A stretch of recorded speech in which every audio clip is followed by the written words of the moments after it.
njagala ogamba abavubuka ebiseera ebisinga relationships zino I've always told people relationships are a competition, most especially relationships limu ezitali is a commitment, because the difference with commitment ti abantu balina ekyokuswalira, but zino relationships mulimu eziri passive ezo ez'abalubyanza njagala okimanye boyfriend girlfriend. Exactly. People what people do, they present all their options, never stick up with table. A woman will love you and still have another man. True. To provide for them. To provide. Because they always say, kugamba munaye musajja wange nze mumanyi eyo tabirina naye musajja omukazi akugamba tubulaba nti in this generation osobola okulaba omuwala ng'akwata essimu ey'emiliyoni 6 naye ng'ate ne rent w'emitwalo 2 mulema bangi. You get it? Ogamba ye webale nnyo n'asiba kaviri ka miliyoni 2 renting emulema webale nnyo bamanyi osega kati n'abeera ng'alina ebintu eby'amaanyi bamukolera business naye ng'amazima Katonda neeyaka mulema okugula. Yes. It's because mulimu abantu abafacilitating obulamu and men have mastered the art.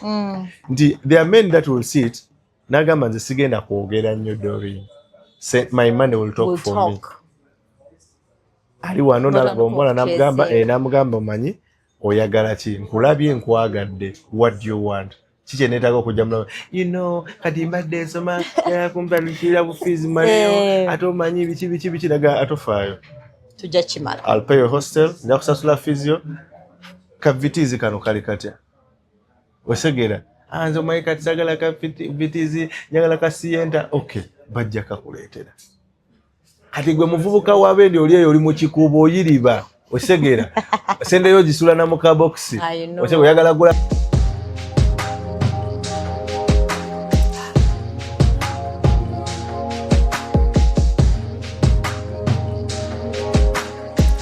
Have you ever realized that there is a breast without a nipple? But without a nipple.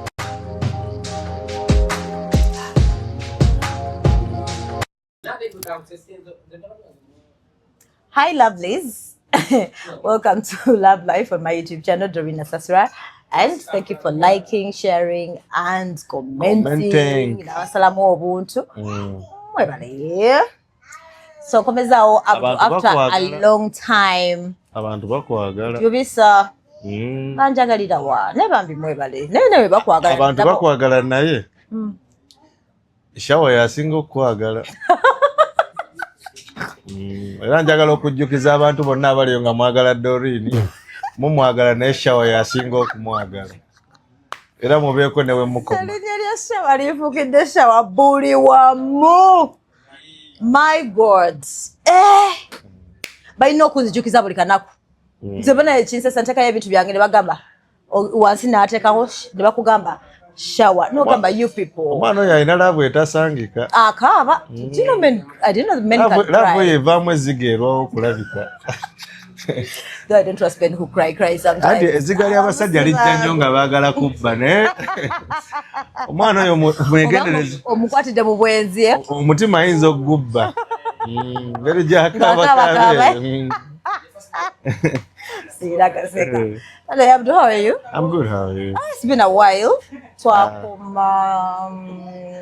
think it was literally almost 2 months. Najikiro obaddemu n'ebikusumbuwa ate nange mbaddemu n'ebikwata nenga wetuli okuweereza abantu. At the end of the day, we are glad and proud to serve. So before Abdul wajja tubale the topic here omulamwa. So before we dive into the main topic today, bali to touching something about emikwano. There's something I saw on TikTok. Someone was talking about it. Then coincidentally utamaze okwogera ne nkulaba oba ali okulala with some lady nga you talk about emikwano. But if you have ngogamba abasajja abavubuka bwoba olina omukazi ng'alina emikwano emisajja misajja mikazi omusajja like omukyala wo talina kuba mikwano misajja talina kuba mikwano misajja nali manyi nti n'emikwano emikazi but of course nalina ogirimiting kati ngambuuza why. No, the issue is like wano mu Africa the circle you keep determines your behavior You get it? Waliwo ne ka statement ndowooza oba kali mu Bible nti bad company corrupts good character. You get it? So kitegeeza nti ebiseera ebisinga Doreen abantu betubeera nabo tugenda kulowooza nga bo, tugenda kutambula nga bo. Now when it comes to women, the biggest challenge is nti women are, I wouldn't want to say they are indecisive, but they are people that want to base on different opinions before they make a final decision. Now, ochimanyi bulungi abakyala balina futubuyita bu third party committees. They have obusalawo. You get it? Party committees. Yes. Why are they? We call them third party because they are third parties with a relationship. You get it? Yeah. So every time something happens, they have that group of people they are going to ask. Musajja wange yatandise okukola bw'ati. Before they even take the initiative to ask themselves, okay, why is this? Lwaki musajja wange akola bw'ati? Bagenda kiwa abantu. Kati ebiseera ebisinga ezo the circle they keep ebajjako that liberty to think for themselves. They will manipulate how they think. They will manipulate how. Waliwo abantu b'osanga nga ayagala kulivinga obulamu because mikwano gye babulivinga. Mikwano gyange bonna babagulira mu mmotoka, nange bba wange alina okungulira emmotoka. We naabeera ng'alina endowooza egamba nti Doreen, omusajja atakugulidde emmotoka takwagala. Omusajja atakugulidde iPhone takwagala. Omusajja atakusasulidde rent takwagala. Exactly. Yet on paper gwe bw'otuula n'olaba omuntu wo, olaba ng'omuntu wakola ki amalayo. Ekirala nti, you see, we always encourage people to build a support system. You get it? However, we tuba tu encouraging abantu ku building a support system because abakazi banafu emotionally. True. So the reason why you need that support system is that they will help you obuta yuga. Now, but we are very, very, very, very critical on who should compose, be part of your what? Your support system. I will tell you nti funayo omuntu katugeze nga akusingako okutegeera akuswalira, it could be your mother, it could be your elder sister, you get it. Funayo abantu be bato a counselor, you get it. Such that whenever you're stuck somewhere, you need advice, there is that person that is going to help you out. Now the biggest problem bw'ofuna emikwano gyo bano basimanya tuli mu group yemu twasoma ffenna group ebyo babanala bakazi ebiseera ebisinga they will not tell you kyoyagala, bajja kubula kyoyagala kuwulira. You get it? Loli ne bajjakira ku makya bakugambe ogambe bane musajja wange akomawo leeti musajja akumanyiira ye singa abadde wange ye singa mmugalira ebweru ebisigadde. Now the biggest problem with that nti we need to have people that will tell you gambe nayo mayi Doreen kyokola kikyamu musajja tebamukola ki. Nze I sometimes waliwo embeera nga ndi mu ku counseling abantu omukazi nagamba musajja wange alina empisa embi biki nagamba kale you can imagine just wayombako lumu nemukubamu oluyi nemugamba komaawo yalaba yamukubamu oluyi. You get it? Nemugamba olaba awo wava ebizibu byo byonna. Omusajja ono lwajjukira nti wamukubamu oluyi alaba nga wafuuka maama we, alaba nga wamufuula mwana muto, kati alabira ddala nga alina okukola buli kimu okurestowaringa ki ekitiibwa kye. Nakwata essimu ye negikuba wansi. Webale nnyo. Nze nakebera essimu ye bwe yaŋŋambako nenyisuula wansi. Okitegera he came late, okitegera it was raining, nemubuuza ovaawa nga tayagala kunziramu. I locked him outside. Exactly. Now your friends, because usually what happens mikwano gyammwe abawala tebakubulira kyoyagala. They want to when I can tukaita emotional massaging, they want to massage your feelings, your emotions. You get it? They want to massage them and make you nedda Doreen mutalina kwogera bwatyo naawe okitegeera talina kwogera gwe a whole graduate okitegeera. Now okitegeera kugamba there is a way they make you feel and you're like comfortable. I think omusajja ono kamuleke. Honestly, Doreen, you're still with that man even after he has done that? Please walk away, give him space for 2 weeks. Come the ones advising you at some point they might be single. Exactly. Or also in situationships. Exactly. Ate ebiseera ebisinga nze ngenda nkigamba nnyo abantu nti you see every relationship is distinct in its own way. Really different, like different. Buli muntu ali different. Very you get true. it? Very Either true. in character, in level of commitment. Things are different. Buli omu abeera different. Now, the biggest challenge that most people face is that you want to benchmark your relationship on somebody else's relationship. Otegere. Oli alina omuntu high school lover we. bavudde bonna bemanyidde emyaka bemanyi. mwenda bwafuna omusajjawo okitegeera mukulu mu myaka ali mu myaka gya ntondo okitegeera gw'oyagala kumuyisa ng'oli bwayisa ki high school lover boy we okitegeera. So people need to understand nti ebintu ebyo byanjawulo kati ebiseera ebisinga lwaki emikwano egyo the company we keep is going to corrupt our character.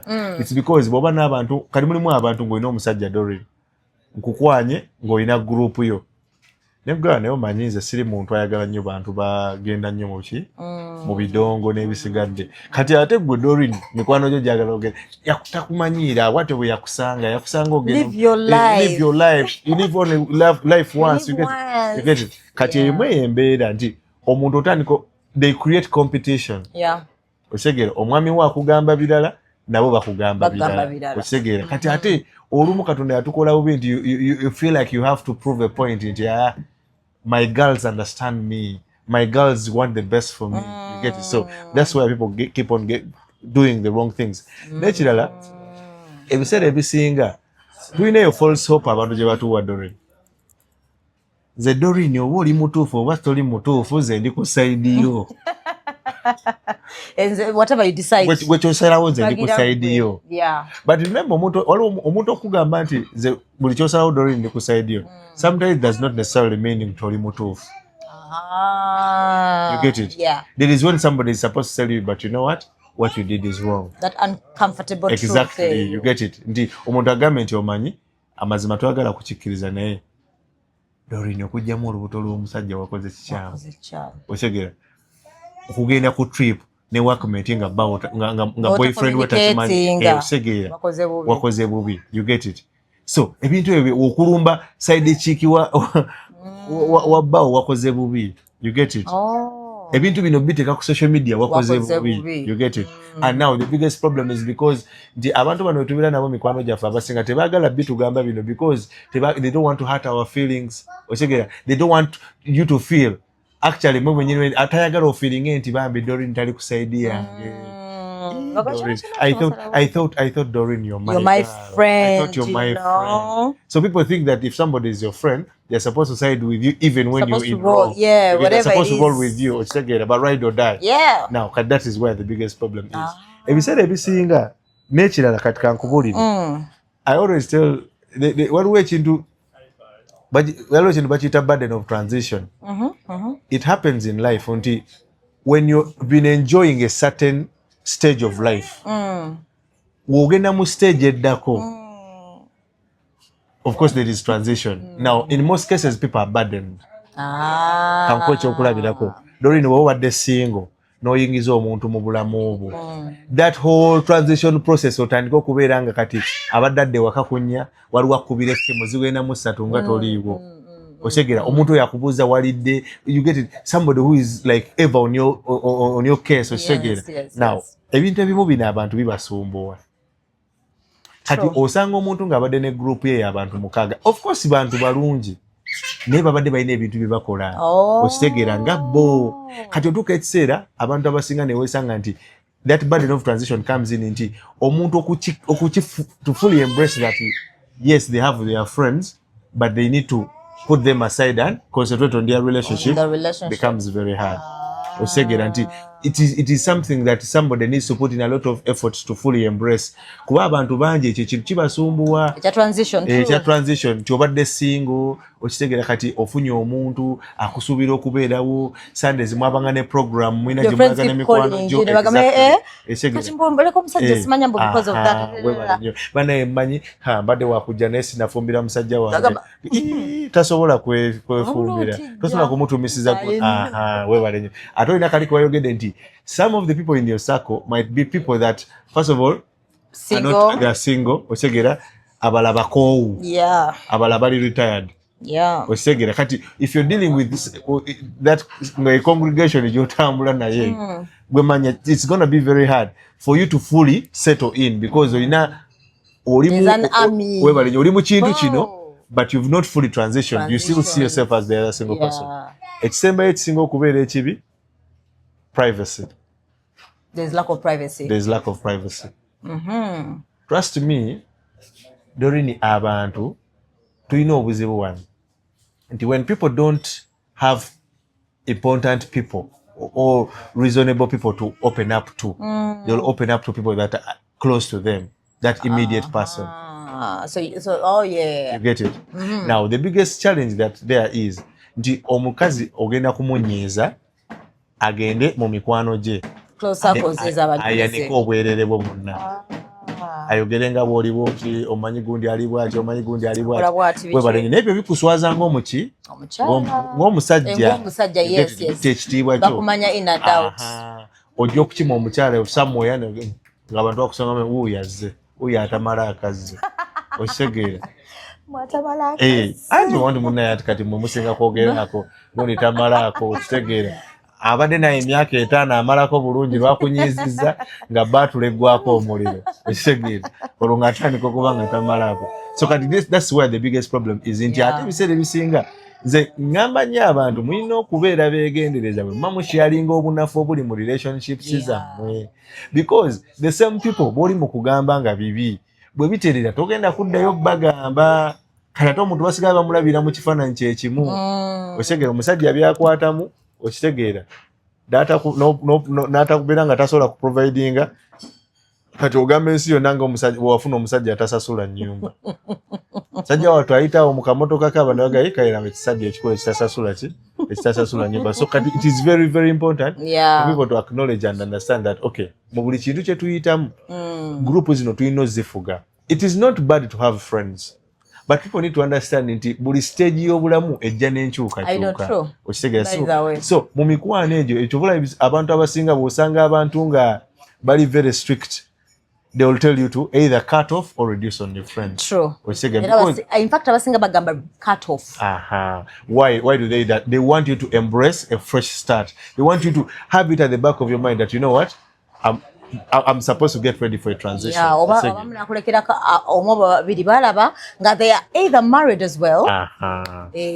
Bali instrument onyo mu bulamu bwo okitegeera because mulimu kati omuntu nga Doreen natandika okukwana nga there is a certain Jessica, there is a certain okitegeera oba nga bina baby nga manyi nti gundi muntu onyonyonyo okitegeera timugatta ebintu ate nga nange mulaba mu qualities ennungi namba omuntu oyo is good company eri omuntu wange. So now those are the girlfriends.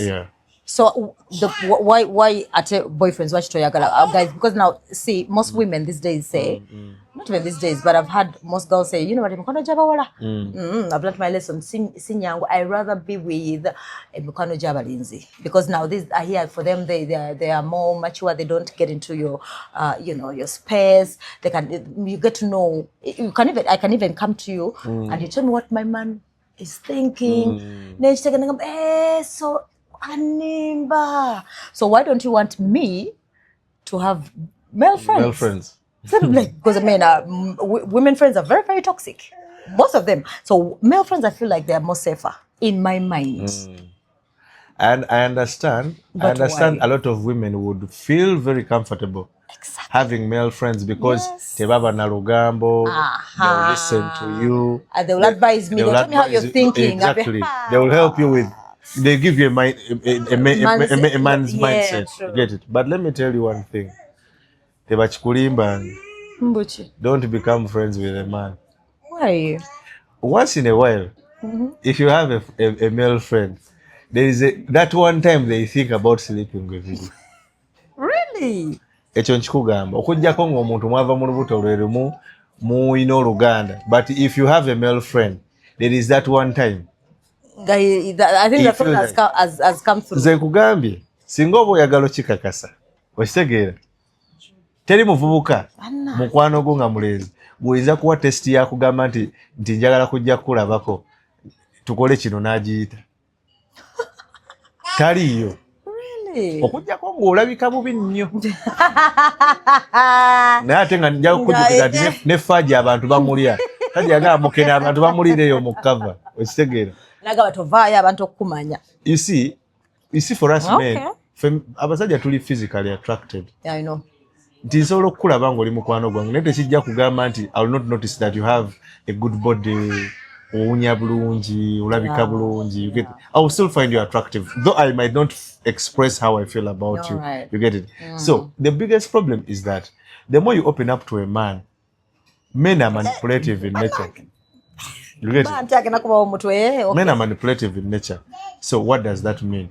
In all the things that men will do, at one time, they are going to want the ball to be in their favor. Like they are going to put baja kutekawo embeera ebaleetera okubeera nga gamba naye Doreen biba bikusombola lwaki sinze lwaki sikugattirawo kikyatakola kyesobola webale nnyo. And let me tell you, ate abasajja munaye they find satisfaction mu buntu obutono.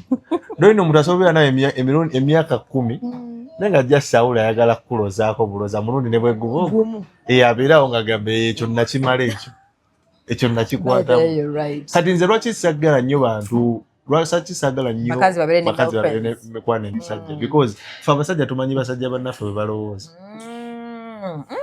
Tumanyi basajja bannaffe bwe balowooza nti at one time omusajja oyo ajja kulowooza nti naye omukazi ono kati bagenda ne bagwa mu bano basimanya musajja wange yankoze bw'ati I'm coming for advice abo bali awo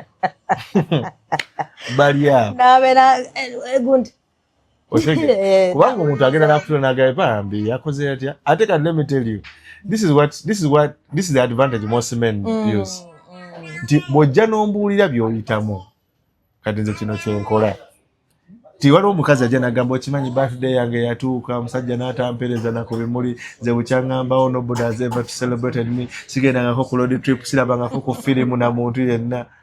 Kati oba oliawo nga Doreen omusaga what are you doing on Saturday? Let's go for a road trip to Jinja. Kati kitegeeza they are going to, in most cases they are going to manipulate and capitalize on your weaknesses to get the better of you. You get it? Kati abisede bisinga gwe waliwo byotagamba musajjawo ng'ojja bigamba mukwano gw'omusajja okitegera n'ekirala lwaki tetubaagala fe abasajja mu basajja you see men kiringa mpologoma okitegera ennume n'ennume like we all want to feel that we are men in our capacity. So it's my territory. Webale nnyo omusajja nga wa boda n'olinga omusajja nga wa Benz buli omu aba awulira nti nze ndi musajja. Kati buli lwogenda n'otandika okunyumiza mikwano gyo obunafu bwange onnafu ya kategera onnafu yange omuntu otegera you bruise someone's ego to the extent they feel like mu bantu sikyawera because omuntu ono agenda n'agamba abantu byendi abagamba obunafu. People don't want, let me tell you, abasajja abasinga twaga tubeere n'obunafu bwaffe naye nga bwenfuluma enju I show perfection. Get it? True. I don't want somebody to expose obunafu bwange. Kati gwe blokera ku macha ebintu bya n'otandika obigamba abantu. Olaba omuntu anyiiganga ebintu bigambye wa Luganda lo. Ekimunyiga. Wagambye brother wo. Lwaki omusajja lwakomawo leeti. Wagambye brother wo ng'omusajja bw'atakyagula mmere. N'ekimunyiga kati ate omusajja gw'ogambye. Okiga. So I want to tell people nti abasajja abasinga lwaki tebaagala nnyo mufune emikwano gy'abakazi. Mufune mikwano gy'abasajja. It is because bakimanya omusajja at one point ajja kufunamu ekirowoozo ekyagala okwebaka naawe. Ajja kufunamu ekirowoozo ekyagala okubeera nga ayisawo ebibi ate bangi bagenda kumanipulatinga because they will capitalize ku bunafu bw'ono omusajja bw'oyogera. Okimanyi bannaye nze sibeerangako omuntu n'aŋŋamba nti eno birthday cake yiyo birthday lanze birthday ziringa nnaku ndala ku kalenda ntiikinga okitegeera. Kati omuntu n'akeera ku makya n'agamba nti waliwo ebintu ebitonotono omusajja asobola okutundawo n'agamba naye kati olaba Doreen ono bukyanga abaalabika tebamukolerangako kintu bwe kiti gane Doreen okola nnyo. How about I sponsor you ogende ku kamasaji pala bakukoleko bakunyigenyige okitegeera and you feel like bino naye babikolera abantu. You get it? So kati abantu abasinga I've seen a lot of men that will win favors, they will do things n'akyusa endowooza y'omuntu n'otandika n'okulowooza ayinza okuba nga initially tabadde nakukwana naye n'otandika n'okulowooza oba nakola choice embi nga nali nina kwagalamu gundi ono osegera. So you even start comparing, this one is better, I think exactly. And men don't want comparison, man. So for us as men, the reason why twagala abakazi kufuna mikwano gy'abasajja nti ate in fact kyo tekiriko mufunayo byatono completely. We don't want omuntu kuba na mikwano gy'abasajja kubanga tetwagala muntu yenna athreateninga position yaffe mu bulamu bw'omuntu. Doreen omuntu ayagala abeere nga bwe lwafuluma ennyumba n'atambula gy'atambudde akimanyi nti Doreen nze kabaka mu bulamu bwe, nze ntudde ku namulondo y'obulamu bwe. Now if they feel like there's an opportunity where somebody can get into your life. There's an opportunity where somebody can get to to have a chance to deal with you. I get Definitely bagenda gamba ekyo sijja kusoboka. All right. So to dive in today's topic, money. Money. A relationship can survive without money. No, it can't survive. Yes, it can. Love. As long as there is love. So I always talk about it, and then I be attacked all the time. No wonder what diva. You're always money minded. Sent it to Manya Beach in Babantan. Never was an adiba because I have my own budget. Yeah. Is it standards or principles? Can never wagala. Uganda principles balowooza kajjanja. I know. Kati right now bewunya lwaki nkyali wano bayita lujja. I'm like yo, you live your life. Nze live meze mwenda kunsobola. Gwegenda mu bufumbo bakuwa empeta, have fun. Emyezi ebiri okuva kati okusange nga kikulidde. Exactly. You know, like mwe mugende mwewase. Yeah, I understand. So they always say wadiba. So I'm like, look at this one. So anyway, yeah. So now, do you think we need a relationship can survive or a marriage can survive without money?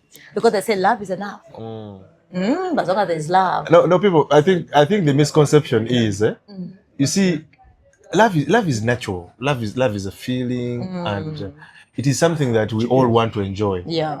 However, people need to understand that the relationship between money and love, Certain line. Actually, money and love are inseparable.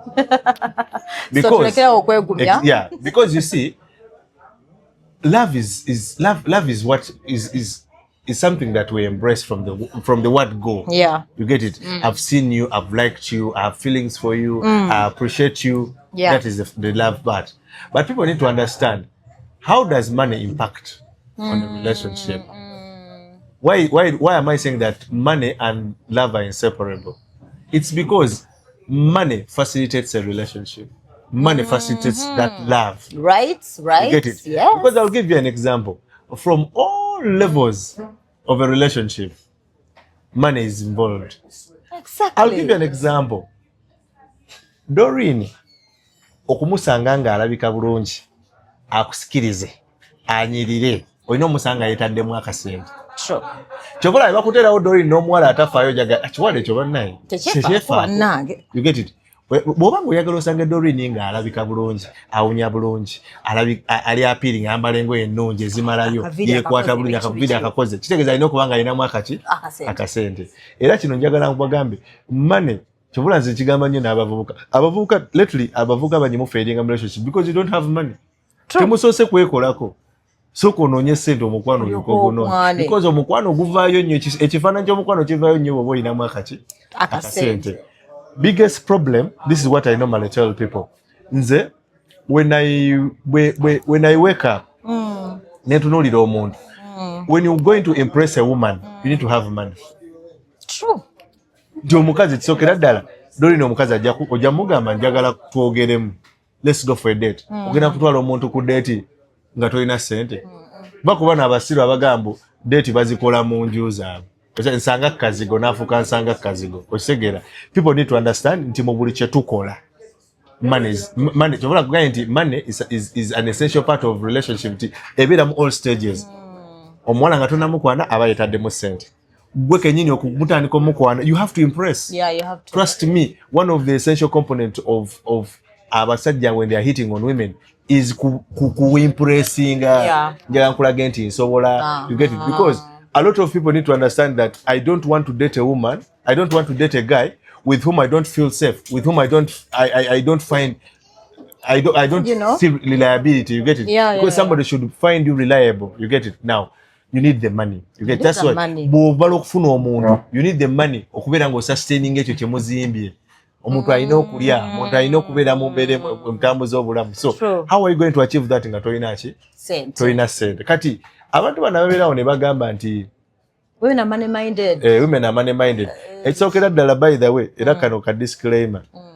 Mulekerawo okulowooza, abasajja mulekerawo okulowooza mbuno omukazi ali understanding ye mukazi agumira omuntu omwavu. Stop that nonsense. My woman is very understanding. Bolokuba akugumira ng'oli mwavu. You get it? Yeah, true. Being understanding doesn't mean it ogumire chali ali here. You get it? Yeah. It is about consideration. Yes, omuntu onayinza okuba talina ssente kati naye Katonda ajja kumublessinga, ajja kufuna. Naye omuntu akoowa ne patience erina limit. I know. Osegera abantu mugenda ne mulowooza mbu I need an understanding woman. Bwe bakubuuza definition ya understanding woman oyagala atakusaba ssente. Oyagala muntu atakugamba bizibu bye. Osegera. Wankubira it's ever like naye yefaako. Oloka mimi kanalaba recently nakataka ku obako tweet obako my status ngoli agamba mbu that girlfriend you're calling understanding girlfriend mbusifanya my girlfriend doesn't ask me for money. Believe me, there is someone facilitating her lifestyle. In fact yakusasira mutasi nakujjako obuvunanyizibwa n'abukwasa omulala. For you here bragging. Babikola omanyi women are very understanding. Aso kitegeera nti akwagala ne tolina ssente kati nakujjako obuvunanyizibwa n'abutikko linamanya nti okay Abdul mwagala naye mutyaba ajja kufacilitatinga. So people need to understand, but abasajja abantu balina okusooka okumanya nti one, lwaki ssente ziri very very impactful mu relationship. First of all, ngenda kutandika ne character y'omuntu. There is nothing that helps you evaluate somebody's character like the presence of money in a relationship. Anko ekyokulabirako obadde okimanyi nti a lot of broke men seem humble. Are you sure? Abasajja bwe mulaba abaavu Bali humble. That's what they say. What they have is wordplay, right? Naye tali humble lwakuba mu character ye. Kyobolaba nze nakugamba era ngenda kiddamu nkyogere wano.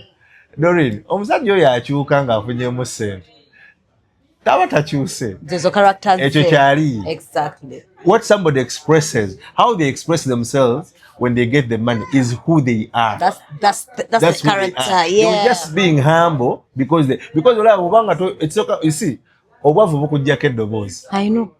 Osegera. Yeah. And money empowers you to have a voice to say whatever you want to say. So, most people need to understand abantu abasinga bemulabanga muli mu relationship omusajja wange ampuliriza awo obudde ne tugwe because abasajja abavu bannyonnyola nnyo. Yes.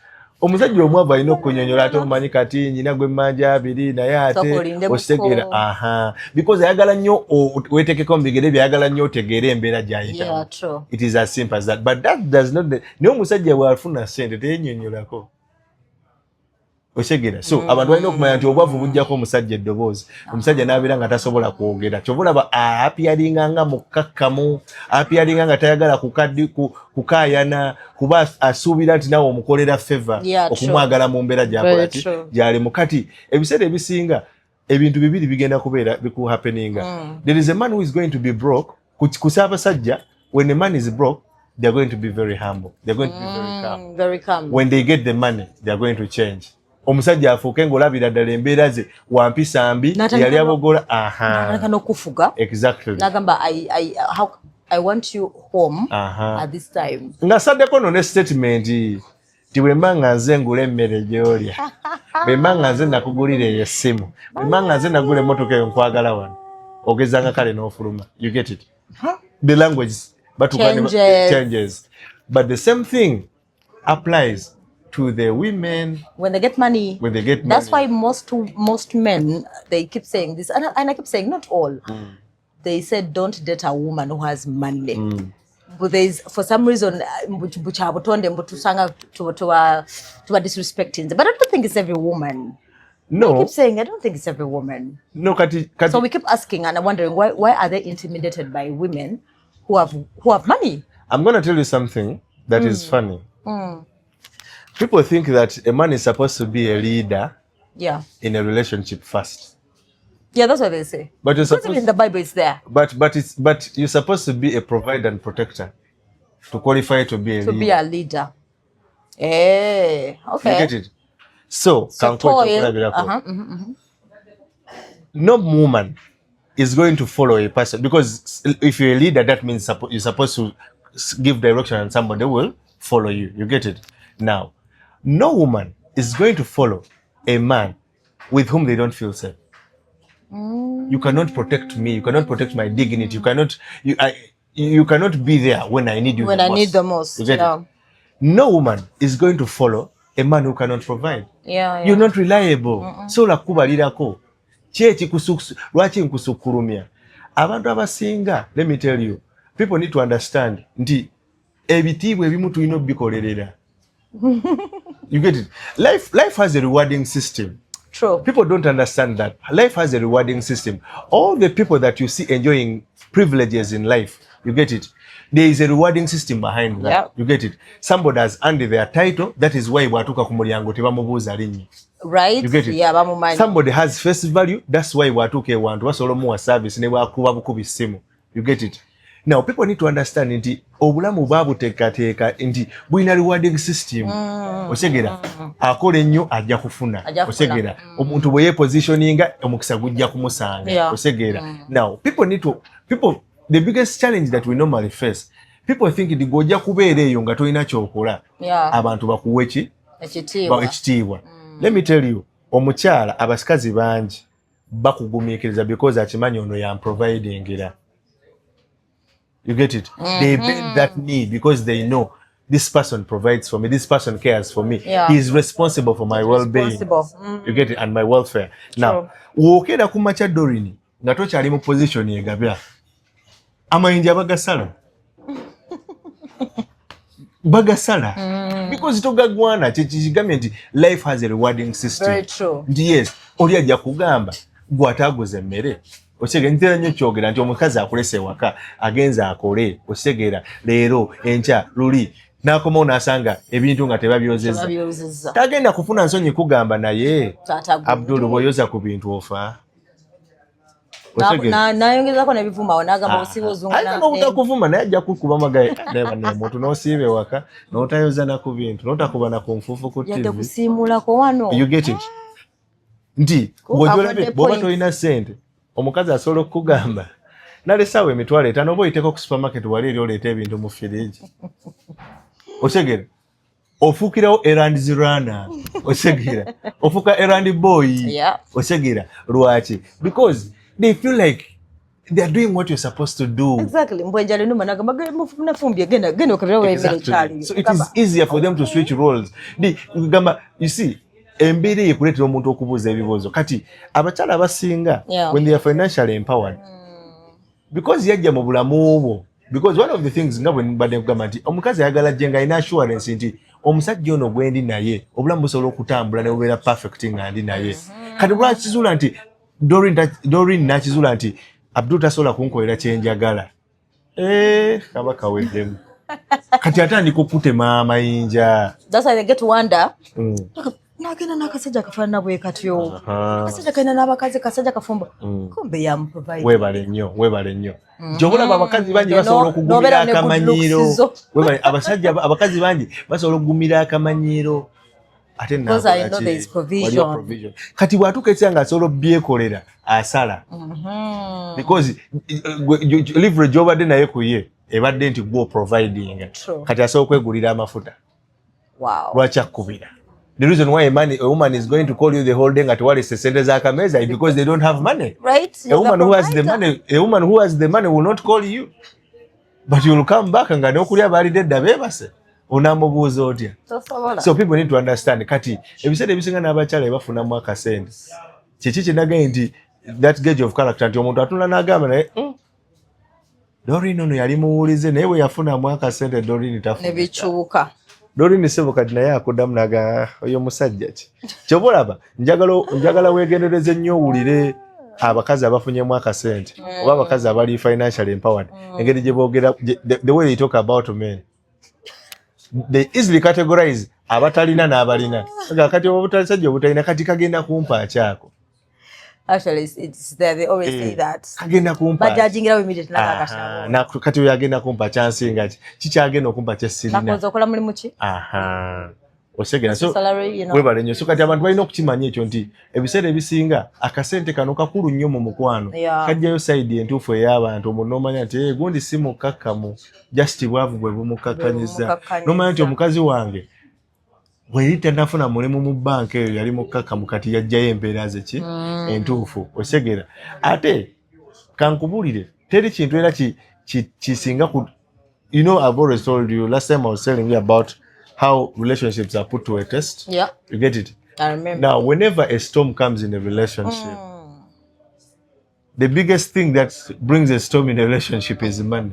Yeah. When money is scarce sente zigwewo sente zibule osegera omuntu atuuka ekiseera n'agamba ate kati wantu kyalina omusajja anti omusajja waawano you get it and they will say these things you get it naye ate kati omusajja wano yasalawo kufuuka ki kulera ngalo osegera ate kati fe tukyalya ku bintu ebirungi wano you get it lwaki it is simply because people need to understand nti abantu waliwo ekiseera mugenda okubeera nga mugezesebwa osegera and one of the things that is going to ebigenda okutestinga ennyo ye mukazi nga sente evuze osegera ajja kugeraageranyako ne banno Neba ex wajja neba ex webale nyagenze by the ex wange yankolanga bwati osegera nze by the gwe musajja gwensoso okulaba Christmas netuuka noga tusiibe waka osegera choka baba bali baba tute out can you imagine zembadde n'emikwano gyange bonna onzo chikiza basisa bange bonna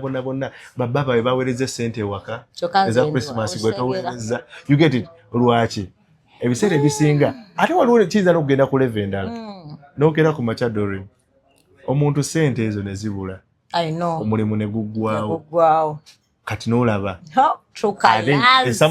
kati otegera nti omuntu ono yali appreciating oba nedda doni ni waliwo omuntu nga yali akulaga nti akwa appreciating bannange omwami wange ebitibwa oba ebitibwa mubigaba mangwawo okitegeera naye mzee magala yagamba mbu waba alina omuwala waba yagala musaba sente gwaba akwanye mba muyita baby naye nagamba naye nga bakubuuza baby enywante eriwawo ayido namubuuza oyagala kingira musaba sente utaga baby naye nga emyaka gyo ogisanga obusanze nga gikutte enywante emboko ze bakku I know right no kumba yagala sente exactly so can people need to understand nti olumu bambi obugumikiriza bw'abantu tugenda bulaba when money is scarce in a relationship omulimu guweddewo okitegeera wasuubiza omukazi ekintu kiganye okitegeera I've seen women noga kadwe ngenda kugulira emmotoka naye ngenda gisasulako mpolampola loyi nosasula sente ezisooka nosasula ez'okubiri okitegeera omuntu nakulaga nti anyiize nnyo olwokuba third installment ekulemye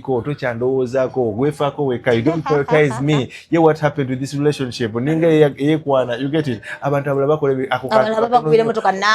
akantu katono nnyo kakoleddemu akamulamba empisa z'omuntu zivaayo n'olaba muntu ono si mugumiikiriza so kati abantu balina okukimanya nti aiva macho omukwano gubeerawo musobola okubeera nga dolini omuntu yali akwagala ebyadda but love tebagirya I know true love tebagirya njagala ogamba abantu yes in fact ngoyagala love yo yeesala sente zeesala boloze nti n'omuntu kumbe munange kati nkugambye kati gambye n'omutima enkuba yagwo ekyuka ng'omuntu akuwadde sente waliwo omuntu gwe akuba sente n'omutima ne gukuba nnyo osegeera agamba nti omusajja agaba sente n'engeri gy'alungiwamu bannange then you can laugh because let me tell you at the end of the day abantu baagala okuba waawe okitegeera so kati abantu bangi bagenda kubeera nga tebali patient naawe because tobawadde sente okitegeera omuntu akutunaga omuntu ono nali mutegedde nali mwagadde naye okusinziira ku mbeera nga bwendaba engeri gyakwatamu ebintu bye sijja kusobola kubeera naye naye ng'omuntu yali yakugumiikiriza yali abadde abeerawo okitegeera so ebiseera ebisinga if somebody is out there and they are saying that omanyi laavu kasita ebeerawo yes laavu yeebeerawo mu kusooka but love people need to understand love fades. That's why we always preach that people should rekindle their love because at the end of the day love yetuuka nebeera neetamaa naddala nga teriimu sente love y'okusuubiza eyo kira osuubiza ebintu ne biggwayo ne baba biwandika mu katabo ate abakazi balikodinga abakazi batereka conversation fetubeera n'abakazi eyo nakulaga ka screenshot k'omu February omugana ne wangamba ojja kuntwalako ewantu wano what happened or even nenkujjukiza nti on this day otwali wano wangamba this what happened exactly so nensirika exactly that's why someone said you know what sometimes bakazi basaga sometimes most women what they do they marry for money and love will find them maybe later. That is if it finds them. Anti abakazi omanyi kye balina. Women can learn to love. Yeah, true. They can learn to love. Chobola nakugamba oli nti hajja jana waso omwana nga muwasanga mukazi namba 3. Mwala yakava ku campus alina emyaka 23 nga buli omwala biradala ekyo kihajja akutwala. I know. Nayo ddamu okubalaba nga wayiseeyo emyezi 6 nga bali ku mukolo nga omwana we 23 ali ku hajja amusiimula. Gamba ono yali avuma omusajja nti mukulu, what happened? Bamutikako mu kamera ganze bannaye nze sitoma nakutoma ayogera obusumuluzo bwa benza abuuba bamugulira nowe empya ze bannaye omusajja anjagadde omusajja mbeeredde omusajja ndabiridde. You get it? Yes. Yeah. So but why are they doing that? Because abakazi babasobola okuyega okwagala. So kati nze njagala ogamba abavubuka ebiseera ebisinga relationships zino, I've always told people relationships are a competition. Most especially relationships is a commitment. Because the difference with commitment, abantu balina ekyokuswalira. But zino relationships mulimu eziri passive ez'abalubyanza. Njagala okimanyi. Boyfriend, girlfriend. Exactly. People, what people do, they present all their options. Never stick up with table. A woman will love you and still have another man. True. To provide for them. To provide. Because they always say, kugamba munaye musajja wange nze mumanyi. Eyo tabirina. Naye omusajja omukazi akugamba tubulaba nti this generation osobola okulaba omuwala ng'akwata essimu y'emiliyoni 6 naye ng'ate ne rent w'emitwalo 2. Mulema. Bangi. You get it? Ogamba ye. Webale nnyo. N'asiba kapiri ka miliyoni 2 renting emulema. Webale nnyo. Bamanyi. Osega kati n'abeera ng'alina ebintu eby'amaanyi bamukolera business naye ng'amazima Katonda neeyaka mulema okugula. Yes. Lwaki? It's because mulimu abantu abafacilitating obulamu and men have mastered the art. Nti there are men that will sit n'agamba nze sigenda kwogera nnyo Doreen. My money will talk for me.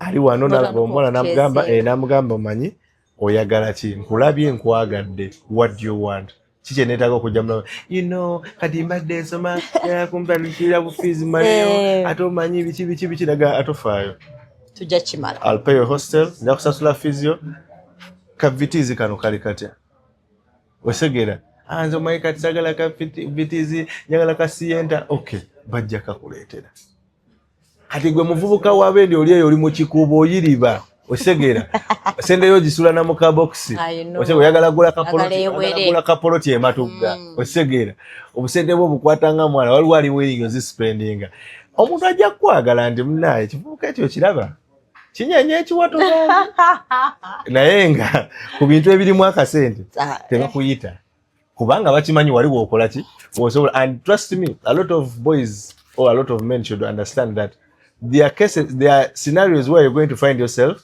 having to compete with people that are richer than you because you've not totaddewo mbeera. Kibula nze gamba nti omuvubuka yenna wagenda mu bintu by'okudeetinga nga tonnafunamu kasente omutwe gugenda kuluma. Relationship basaba nnyo ssente. Nze gambe waliwo relationship gy'otandika n'oggulawo account ku pharmacy.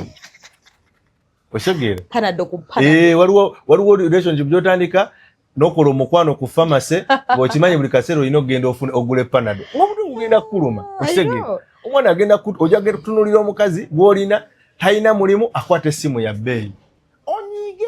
Kati kankuleetera ekintu dolini kizibuwalira muntu nga kubuuza muntu wajjewo essimu eyo nga si gwe yagimugulira ng'oba sinakindi yakugesaba essimu n'ekulema oggula. Kati wagigedde audacity okumugamba nti munaye essimu wagikoze ki wagijjeewo era kikulumira eyo n'ogamba exactly. Osegera mulimu abantu n'enjogera kati kiki naga ekyenjogera n'ekyuka nti omuntu afunamu mutuuke ne mugenda out ngaawo tolina ssente njagala genda neddeyo saagalayo kumbe tosobolayo naga kale tugende the bill is on me. Kati n'ogenda kati omwana ajjayo emitwalo 10 n'asasula osegera gw'olaba asasudde ekitundu kya rentiwo onyiiga kumbe ye bamuwadde cupkeep kaata osegera okulyako 10 n'omusajja ye gw'ayagala talina kyakola ki kyafiirwa. So mu mbeera eyo abantu bangi balina okukitegeera nti wadde tuwangalira mu mbeera ez'okubeera nti tweyagala, there's a lot of affection, but people need to understand nti money has a very, very, very, very, very big impact. It plays. Yeah.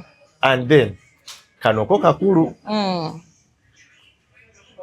waliwo ekintu nkiyogera nnyo wano nga nze ekya financial relationship.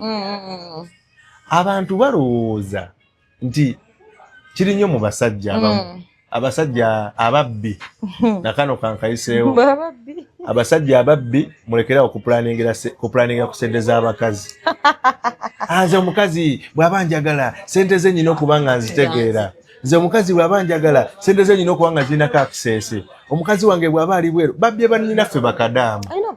Otegeera omusajja n'amugamba there is a girl recently waliwo omuwala nga nkubira yali azze ayagala counseling.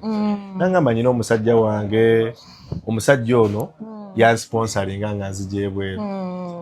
Bwansponsoringa kati abeera nsabasaba ki sente. Ne mugamba olaba the truth is ensobi gye mukola nga abantu babawa sente okugenda ebweru bo balowooza bakoze investment. Kitegeeza ajja kukusaba akasente buli mwezi. Ne magala kyandibadde kyamagezi nnyo. Omuntu emma mugenda ebweru bw'aba akuwoza ebbanja okimanye nti ampoza akakadde kangende ebweru nja kamusasula muteremu amaki amagoba. Naye kati abasajja abasinga bwakuteekamu esente n'olinya ennyonyi n'ogenda ebweru alabirawo bank account n'agamba onagenda kupanga sente. Ate baffe twabaki abakazi Oh, we are stupid. I don't know. We've preached. You have to Omani, there are people that are really staunch lovers. Me too. I'm a very. What we abantu nga beyiwayo. Ochegera, they deeply love. Ochegera. Kadorini omuntu agenda nakera ku macha. Oyo mwana gwe mbadde nkunyumiza kati omusajja agenda namugamba nti onjagala nti ye. Long term plan yange yagala bwe tudde Kampala ngenda kugula poloti tuzimbe n'ebisigadde. Namuga tutandike ki? Joint account ye. Ate omuya abasajja bagezi.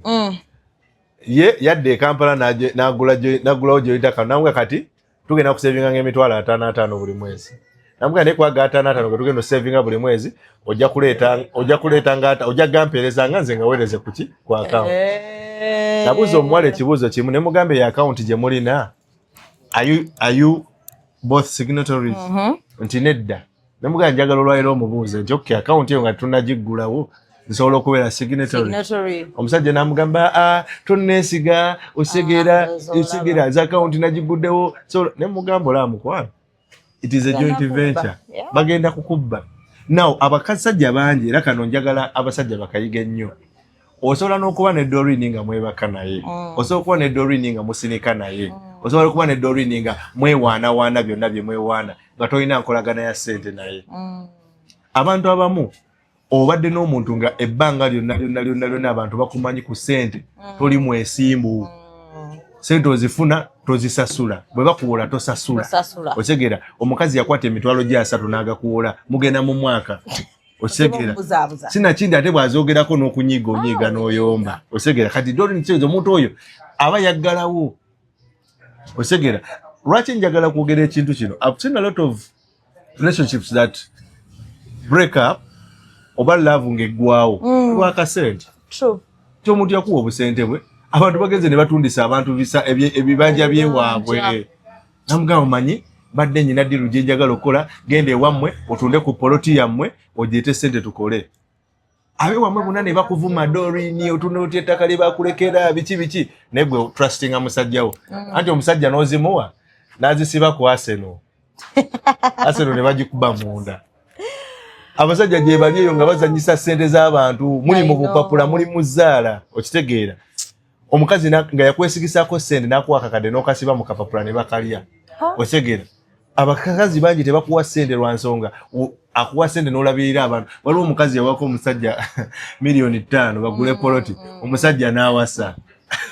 Sente zali yeetaaga okugenda okukyala. Oli n'azimu. Oli omukazi ali weeru kadaama ali weeru akoze akasente ke n'amugamba manyi n'akapoloti ke nalabe kali walungi nnyo. Otegera bakatunda $12,000,000. Otegera weereze 5 nze mperezo nja kuteekako 7 ne ba bloka nja bakolako ne paperwork. Osegera kagwera mu $15,000,000. Oli ye n'agamba ompadde ez'okukyala.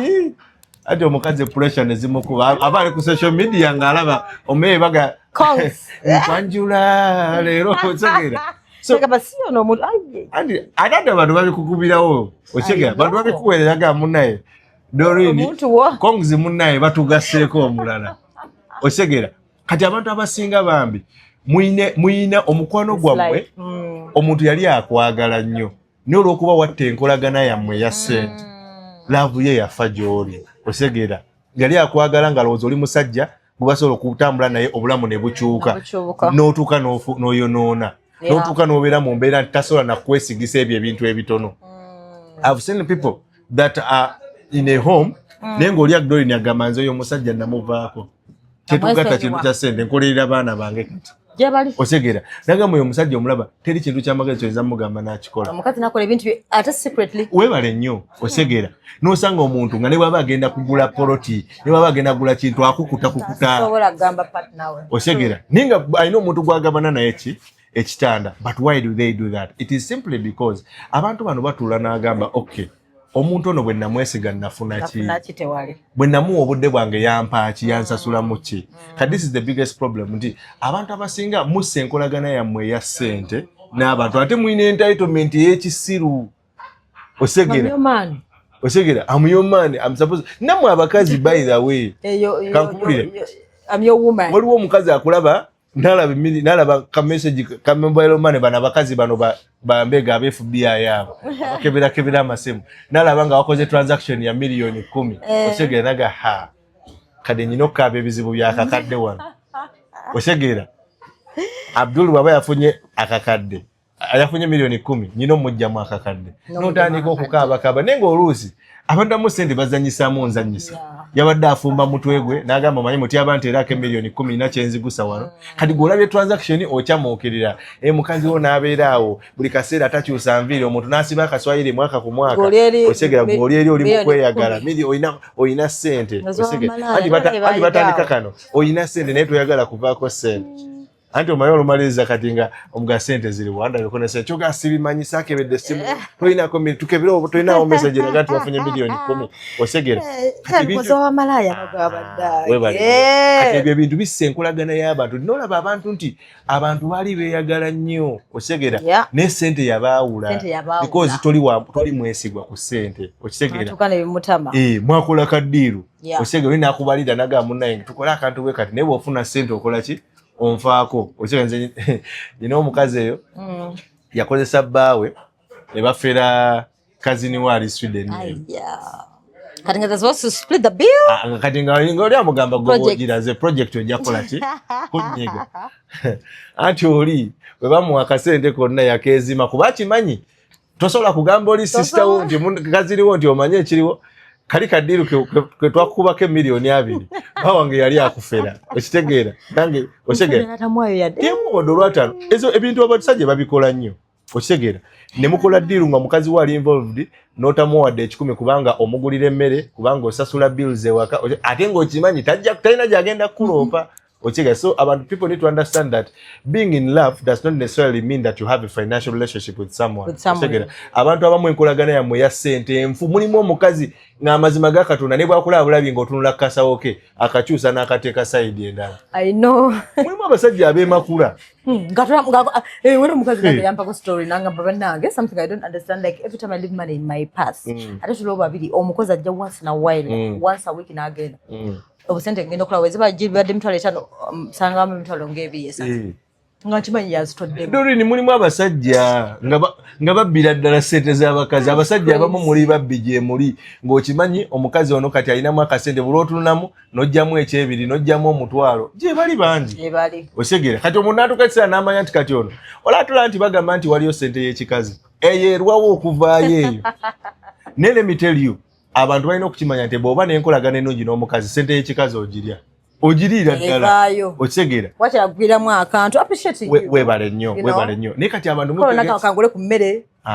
otegeera kati abantu balina okukimanya nti ebintu bino tubiisako amaaso naye nga tebisobola okunyweza omukwano gwaffe oba okugussa wansi otegeera nti mulimu abasajja abasika eriyo nti najja leero Doreen n'enkuwayo emitwalo 10 enkya n'enkuwayo 2 leero n'enkuwayo 5 naye nga nja kujja mu ddiiro awo nkwate ku mutwe bwe nti neewunzike ogaye musajja wange ate abadde ki gaye baby oli otya gaye siri fine what's the problem inamu akansombo amunetaagamu miliyoni emu naye omusajja oli bwe nadde esuubira okugyako ssente essimu aziggyeko simanyi kyokka nabadde mubaliddeko osirike omukazi abeereeyo agende yeefulukuta agambe naye bambi kijoni kyange njagala kibeere happy saagala bimumalako birembe omwana wattu agende muka walina engeri gye basenseka agende mu masuuka eyo agiyo obusente osegera agiyo akasente dole najja akole ki ajja akakuwe osegera ne lwaki kubanga enkolagana eyo eri so abantu balina okukimanya nti abavubuka bangi leetuli mulowooza nti gw'ojja kujja oleete waadi ojja kujja oyogere bwogezi ebintu bitambule ebigambo tebigula mata osegera and trust me gwe gy'okoma okwogera ebigambo bingi waliyo omuntu agenda okukola ebintu kambabulire abasajja abakazi abasinga most women they will judge your potential to be a man in their life basing on how much you can do for them. Si ku mudigido gwo simbu musajja alina amaanyi g'ekisajja atwala rawundi 10 ezo rawundi zo 10 teri azaagala osegera ezo rawundi zo 10 teri azaagala nga n'emmere teriimu munju oli mukalakata omwana w'abendi osegera talina na kyakulya osegera oli mukalakata omwana w'abendi omalaga mpozi ekabawa bakuleeterawo mmeka osegera toswala akugambe nti baleeterawo kakaago omuwa omutwala osegera abantu abamu muwa abantu ssente ng'olinga amweyambuliramu osegera owa omuntu ssente ne bwe yandifunye ng'asigadde ewaka naye sebaza kukozeeko saavisi bulungi n'omuga bwe nkuwa ekitwalo kikutuusa gy'olaga osegera osegera so abantu bakola nnyo ebintu bino ne abavubuka bangi trust me if you really want to be in a relationship ekutambulire bulungi if you want to be in a relationship buli kimu kitambule nga bw'okisuubira first of all weetegeke financially mubeere munakasente bana ebino ebintu by'okubeera mu laavu y'obbakwatibwa ekiseeyo osegera eyo laavu y'ekifaaza eyo osegera buli kaseera oli mu kusoma byawandiikibwa buli kaseera oli mu kugamba mukama ajja kuleeta mukama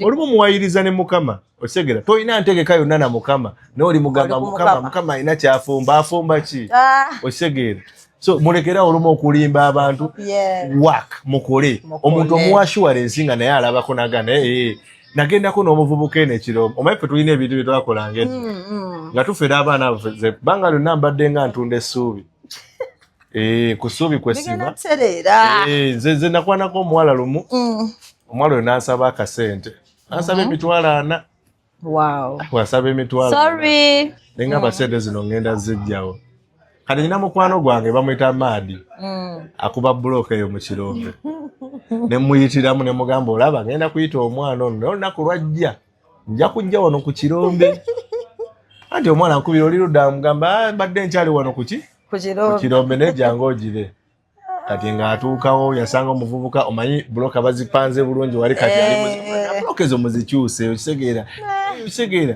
efulanga gwe boss okitegeera kananga kati omuyaye n'angamba naye bosi wadde otugambye ojja tuwaayo ki akasente osegera namugamba gwe sirina sente zenkuwa emirimu gyange togikola bulungi nemuwa omutwalo naye ng'omutwalo ogwo gwe muwa gwa inconvenience yeeyo kola olunaku omuwala n'avaawo kati nemubaliramu awo nemugamba bulooka zibayo tezikyatambula osegera ebadde mu 3-5 okisegera kati yekendedde enkuba etusombuwa biki naye nja kukukolako bulooka zino kazikalo omwana n'avaawo ng'akimanyi omuvubuka omusajja ayiriba osegera kumbe siina wadde bulooka emu enkumi osegera so kati abantu abasinga balina okuunderstandinga nti you need to be in a position ne bw'oba tolina ssente ziri crucial nnyo nti bw'oba tozirina zisuubizi.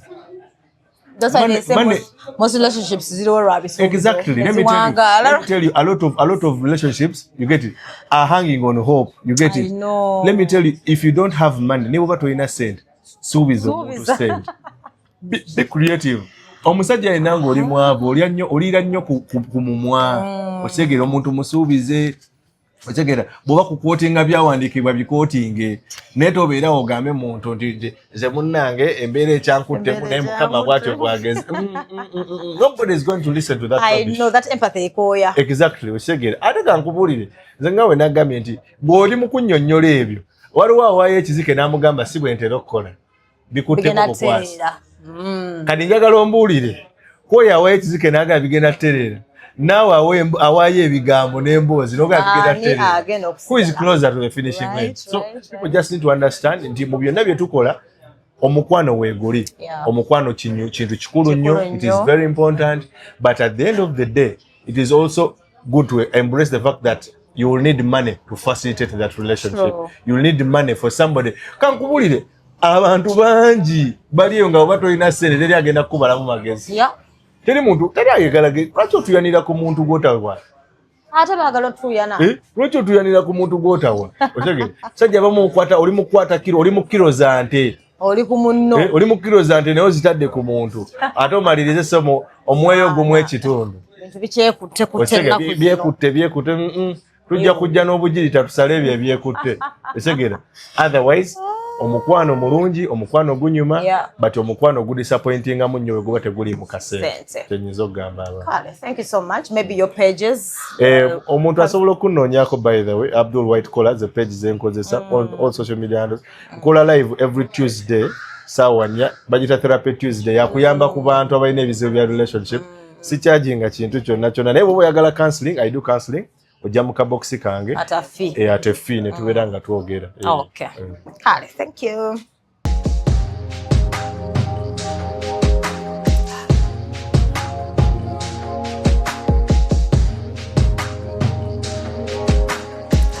Have you ever realized that there is a breast without a nipple?